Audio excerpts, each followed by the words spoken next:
Pessoal, tudo bem? Vou fazer uma explicação rápida sobre a primeira lei de Newton e as aplicações, tá? Então, só para a gente entender melhor por que existem as leis de Newton, tá? Na verdade, o Newton foi o cientista que percebeu, assim, bastante relações entre os movimentos aqui da Terra e os corpos celestes, tá? Então, ele enunciou 3 leis que ajudam a explicar como esses movimentos se dão aqui na Terra, tá? Então, a primeira lei é chamada princípio de inércia, a segunda lei é o princípio fundamental da dinâmica, e a terceira lei, que acho que é a mais conhecida, né, é o princípio de ação e reação. Beleza, pessoal? Então, é o seguinte, a primeira lei vai falar sobre um termo chamado de inércia, tá? O que é inércia? É a tendência de um corpo querer manter o seu mesmo movimento. Então, o que está parado quer ficar parado e o que já está em movimento quer ficar em movimento. Então, aqui eu tenho duas GIFs aqui que mostram justamente isso, né? Nessa aqui, na primeira, a gente vai reparar que tem um prego em cima de um aro e quando você bate nesse aro, esse prego ele cai de forma em linha reta. Ah, por quê? A velocidade com que isso aqui foi feito foi tão rápido que ele simplesmente não tem tempo de trocar de posição. Então ele mantém o mesmo movimento dele. Ó. A gente vai observar agora. Tá?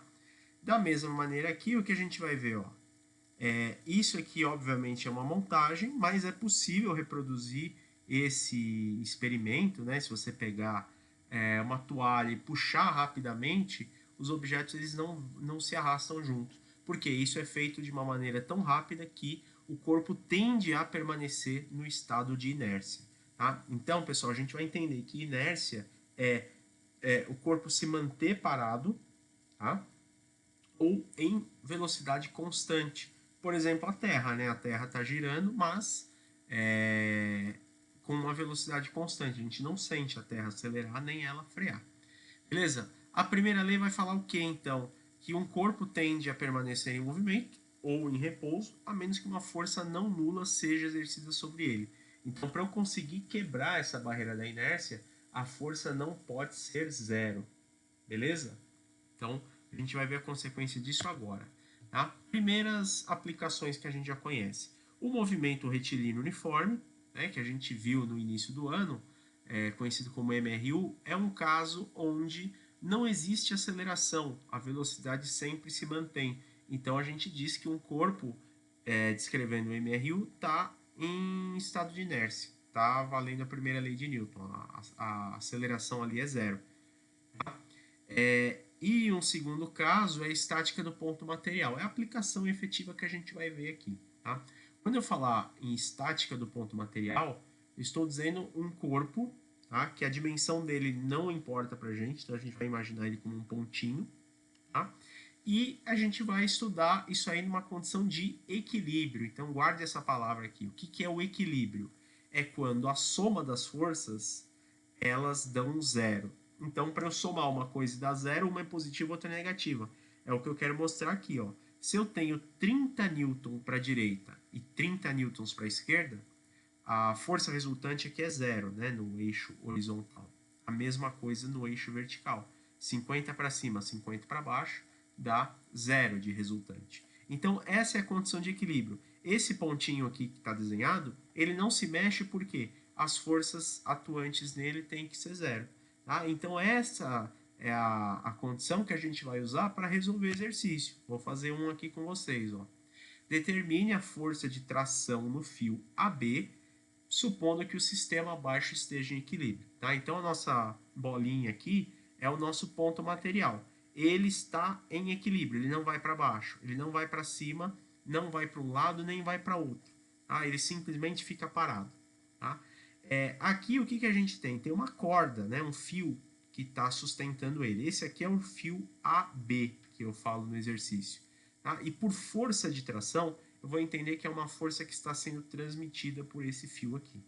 Beleza? Como é que a gente vai resolver esse problema? Primeiro é muito simples, tá? Se isso aqui está em equilíbrio, essa aqui é a palavra-chave, a gente tem que pensar que se ele tem uma força, peso aqui, né, a força da gravidade, de 8 newtons para baixo, a mesma força tem que estar atuando para cima. Tá? Da mesma maneira, se ele é puxado com uma força de 6 para a direita, tem que ter uma força de 6 para a esquerda. Só que aí você fala, poxa, mas para cima não tem nada. Para o lado esquerdo também não tem nada. E aí que a gente se engana. Por quê? Sempre que a gente trabalha com uma diagonal na física, essa diagonal ela pode ser quebrada. A gente viu isso na decomposição de vetores. Então, na prática, nós temos o seguinte, deixa eu ampliar aqui. Nós vamos ter que pensar que existe uma força apontando aqui para cima, tá? E vai existir uma outra força apontando para a esquerda. Mas de onde vêm essas forças? Simplesmente elas são a decomposição desse vetor diagonal. Tá? Então, em outras palavras, se eu calcular essa diagonal com base nesses vetores, eu descubro a força que está pendurando aqui o objeto. Tá? Então, gente, é muito simples. Isso aqui a gente faz meio que por lógica. Porque se tem 8 para baixo, se aqui vale 8, esse carinha aqui também vai ter que valer 8. Esse que está em destaque. Da mesma maneira, se para a direita vale 6, esse carinha aqui também vai ter que valer 6.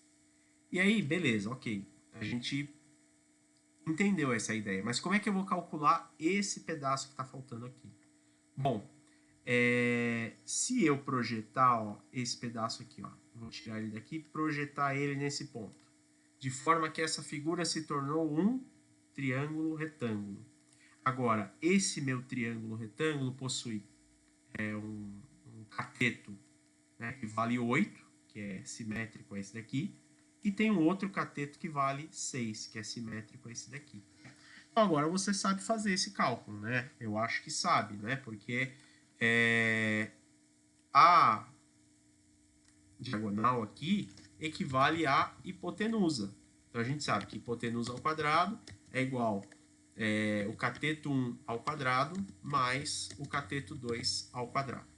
Tá? Então, vale essa relação da matemática, certo? Que nós vimos também lá naquela aula sobre vetores. Se você quiser adaptar isso aqui para a física, nós então teríamos o seguinte, tá? Ó, nós teríamos AB ao quadrado, que é a força que eu quero descobrir, é igual ao F ao quadrado, que é essa força aqui, mais o P ao quadrado.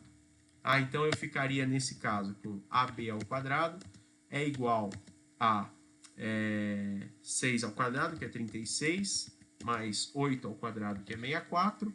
Então, AB ao quadrado é igual a 100. Portanto, né, tirando a raiz quadrada, isso aqui me dá uma força de 10 N. Ah, então, essa força em azul aqui é a força de 10 N. Tá? Ela é quem está sustentando esse objeto aqui. Na sequência aqui, pessoal, vou fazer o exercício 2. Na verdade, eu vou explicar para vocês, eu quero que vocês façam. Tá? Aqui a ideia é a mesma do exercício anterior. Tá? Então, eu vou pensar que isso aqui está parado. Esse pontinho, ele é segurado aqui pelo lado na corda A e segurado na diagonal pela corda B. A gente quer descobrir essas forças. O que a gente tem? Somente o ângulo que forma aqui com o apoio e somente a força peso para baixo. Como é que a gente vai resolver essa situação? De novo, nós vamos pensar aqui que a diagonal, ela não é diagonal, tá? Ela tem um pedaço para a direita, certo? Essa diagonal ela vai ter um pedaço para a direita e um outro pedaço aqui para cima, certo?